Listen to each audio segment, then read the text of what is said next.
ஒவ்வொருவரையும் ஆண்டவர் மிகவும் நேசிக்கிறார், மிகவும் நேசிக்கிறார். என் பிள்ளைங்க என்ன தேடி வந்திருக்கிறார் என்று அவர் சந்தோஷமா இருக்கிறார். அவரை தேடி நம்முடைய ஆசீர்வாதங்களுக்காக நாம் வந்திருக்கலாம்.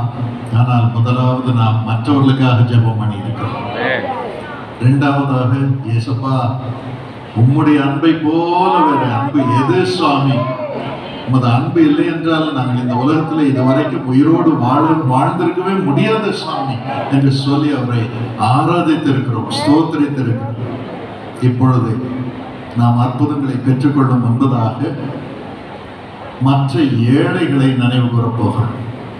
ஆண்டவருக்கு மிகவும் பிரியமான காரியம் அது. இயேசு இந்த உலகத்தில் இருந்த பொழுது ஏழை மக்களை சுமந்தார், கண்ணீரை துடைத்தார். எனக்கு என் தந்தை ஆண்டவரிடம் போன பிறகு ஏசாயா 58ஆம் அதிகாரம் 7ஆம் வசனம் 8ஆம் வசனத்தை காண்பித்தார். அவர் சொன்னார், பால், நீ ஜனங்களுக்காக ஒரு கண்ணீரையெல்லாம் நான் துடைக்கும்படியாக ஜெபம் பண்ணுகிறாய். உன் மனைவி ஜெபம் பண்ணுகிறார்கள், உங்க அம்மா ஜெபம் பண்ணிட்டு இருக்கிறாங்க எத்தனையோ வருஷமா. உன் பிள்ளைகள் எல்லாம் ஜெபம் பண்ணுகிறார்கள். உன்னோடு சேர்ந்து பரிசுத்தவான்களாகிய ஜெப வீரர்கள், ஜெப வீராங்கனைகள் எல்லாம் ஜெபம் பண்றாங்க மற்றவர்களுக்காக.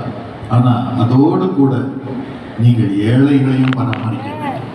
இந்த வசனத்தின்படி ஆண்டவர் எனக்கு சொன்னார், பசி உள்ளவனுக்கு உன் ஆகாரத்தை பகிர்ந்து கொடு, பகிர்ந்து கொடு.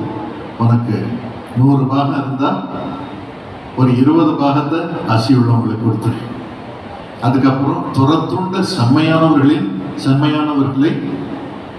மன்னிக்கவும். துரத்துண்ட சிறுமையானவர்களை வீட்டிலே சேர்த்துக்கொள்ள. அவங்களுக்கு வீடு உண்டு பண்ணணும்.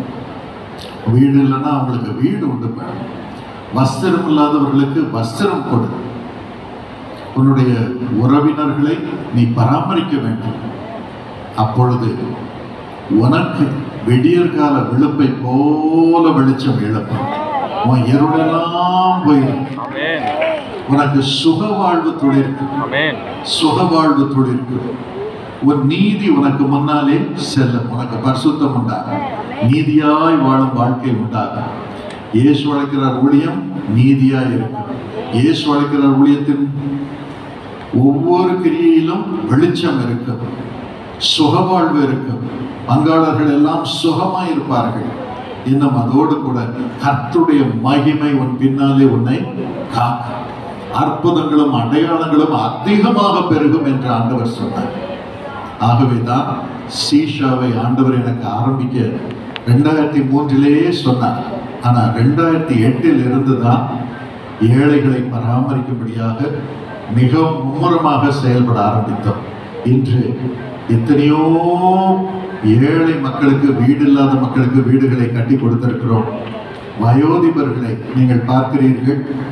அவர்களை காருண்யா வளாகத்திலே, சீஷா இல்லத்திலே வைத்து அவர்களை பராமரித்து வருகிறோம். அவங்களுக்கு மகன் கிடையாது, இருந்தாலும் தள்ளிட்டாங்க அவங்கள. சில பேர் பிள்ளைகளே நீங்கள் எங்கள் அம்மா அப்பாவை பார்த்துங்க, நாங்கள் வேறு ஊரில் இருக்கிறோம், வெளிநாட்டில் இருக்கிறோம், வெகு சிலர். ஆனாலும் இலவசமாக அவர்களை பராமரிக்கிறோம். அவர்களுக்கு உணவு கொடுக்கிறோம், எடுக்கும் இடம் கிடைக்கிறது. அதே போல் மனதிலே பாதிக்கப்பட்டவர்களுக்கு ஒரு ட்ரீட்மெண்ட் சென்டர், அங்கேயே அவர்கள் தங்கி ட்ரீட்மெண்ட் எடுக்கும்படியாகவும் செய்கிறோம். சிறு பிள்ளைகளுக்கு சீஷா மூலமாக மாலையிலே கல்வி கற்றுக் கொடுக்கிறோம். ஸ்கூல் சரியாக இல்லாத இடங்களிலே மாலையிலே அவர்களுக்கு கல்வி கற்றுக் கொடுக்கிறோம். கற்றுக் கொடுப்பதோடு மட்டுமல்ல, அதில் பெஸ்ட் மாணவிகள் ஏறக்குறைய 1.5 லட்சம்